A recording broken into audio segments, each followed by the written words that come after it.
Fel, how are you? Hello, I'm good, Ariel. Thank you for having me. Yeah, it is a pleasure. I said at the top of the show, Rafael, that I thought this was maybe your first interview since your fight against Eddie. Have you done much media since then? Not at all. My first one. Did you just kind of feel like you needed a break?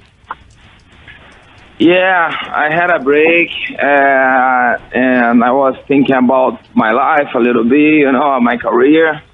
And now I'm back on track. I'm back working hard again, on my way to get the belt again. Yeah, it had been quite some time since you suffered a loss. How long did it take for you to get over it, or maybe do you feel like you're not quite over it just yet? No, I'm over it already. I think the loss showed me a lot of things that people think about me and people around me, how they reacted. And I think I'm trying to get a good part of everything bad that happened in my life. And with this fight too, that was a bad moment for me, but I'm able to see a lot of things now that I was kind of hiding before.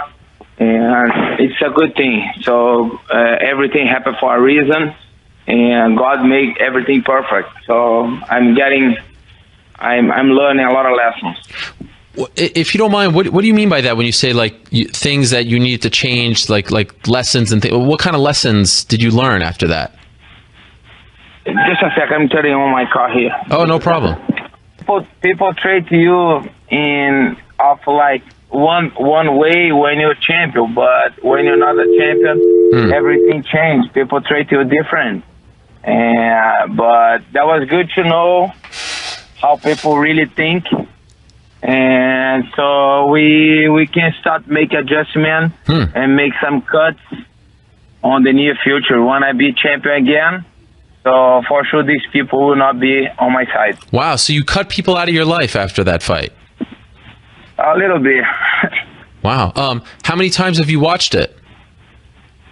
Not many, man. Not many. I think on TV I have it recorded.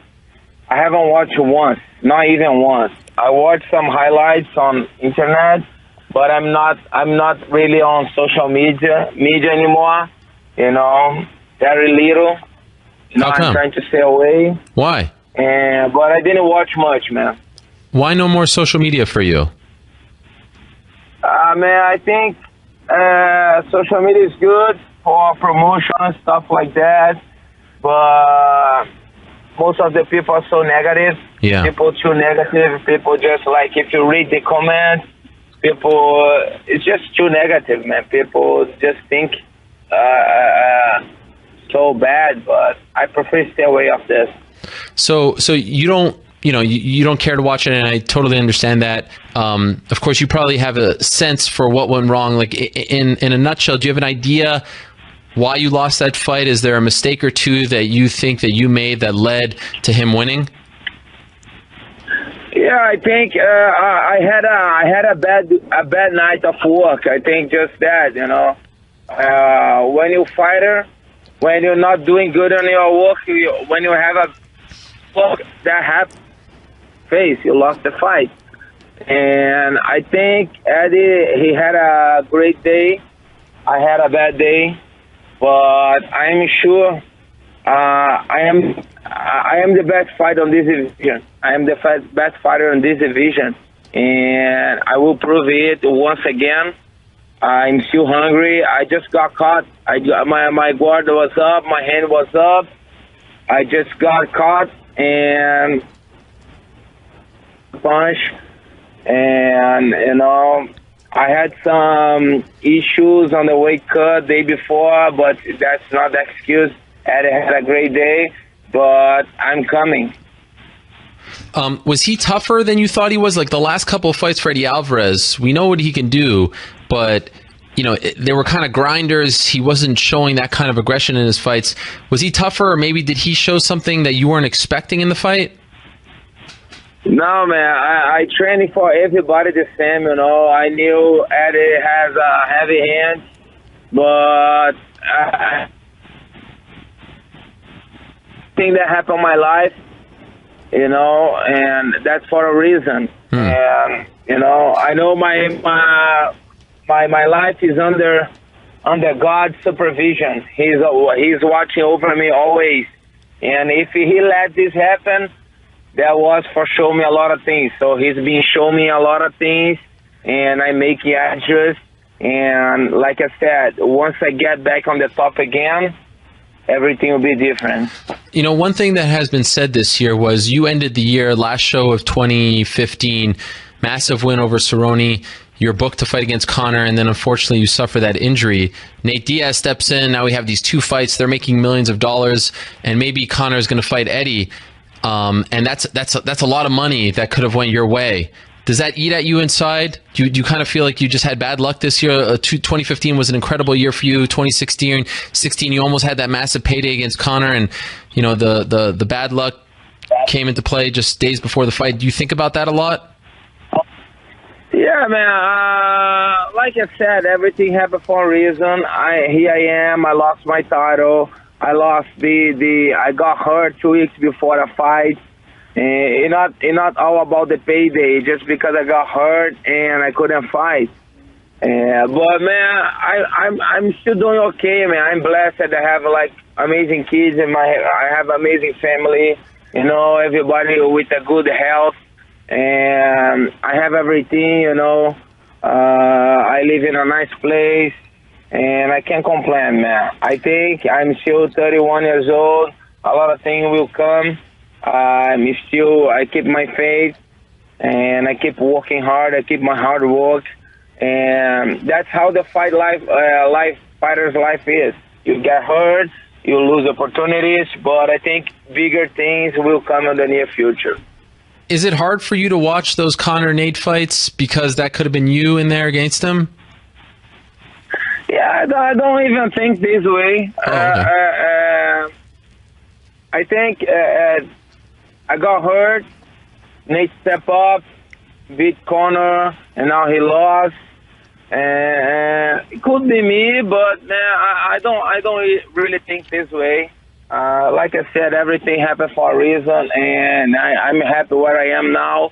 It's gonna give me extra motivation to work hard and get back on the top again.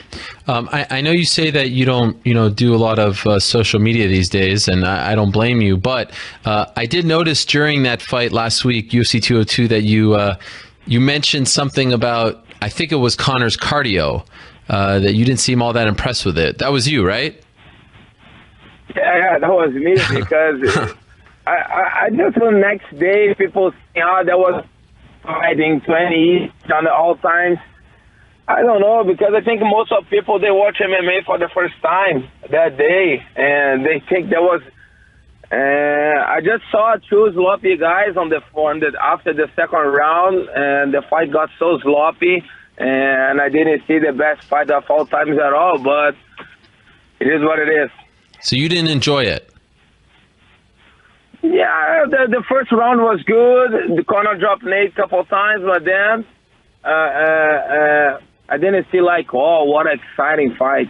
I didn't see it that way. Wow. So I've watched better fights before, you know. Sure. Who do you think won the fight? Who did you score it for? I scored for Nate. Oh, interesting. Okay. Do you remember which rounds? Did you give Nate the fourth? The third. I think I had Conor on the third. No, I had Nate. I had Conor on the first and the second. I think the rest was Nate. Okay. No, the second Nate had it. I think Conor got the third, and 4 and 5 for Nate. Okay, I think you mean the third. I think you're swapping two, but fair enough. You think that that Nate won the fight. Now it seems like there might be a chance that Conor fights Eddie. Since you've been there with Eddie, you've been in there with Eddie, you were preparing for Conor. Who do you think wins that fight? Man, Conor, Eddie, he has more weapons than Conor. You know, he has grapple, he has better wrestling than Nate. Everybody saw Nate is a tough guy. He has a big heart, but Nate he's kind of limited. You know, has a good boxing, good ground game, but he doesn't have takedowns. He doesn't have kicks. So this thing it can make the like harder for him. You know, but Eddie have a good wrestling, good boxing. He kicks too. So I think Eddie can give Conor a hard time. Now, what about this fight against Tony Ferguson? When you were offered this fight, did you like it? Was this one that made sense to you? Yeah, I think it's the guy. I asked for the rematch, but I think UFC will not give it to me. No rematch right now, so I need to fight somebody else. And then I think, who should I fight? You know, and I think Tony's a guy that has 8 wins straight. And Khabib right now is begging for title shot, which I think he don't deserve. But I would fight him too, you know, to see who's gonna fight for the belt. But I think Tony's a guy that is ahead of him. It's a guy. Khabib is in a better position on the ranking, but I think Tony is ahead of him because he's been active, he's been fighting more, and with eight wins straight. So I think that's the guy that I'm gonna beat, and then I want to fight for the title again. So even though Khabib is 23-0 as a pro, you feel like he hasn't done enough to deserve the title shot? Yeah, not on UFC. He haven't done it in different organization, but in UFC, I know he beat me 3 years ago, but his last fight, he fought, no offense to nobody, but the guy wasn't even top 30, you know, and I think the guy's not even on UFC anymore, you know, and I think he needs to fight somebody to get the title again. Just for fun, who do you think wins, Khabib or Eddie? Yeah, man, it's hard to tell, but I think maybe Khabib can win. Oh. And it would be great to get the belt from him. You'd prefer that? Yeah.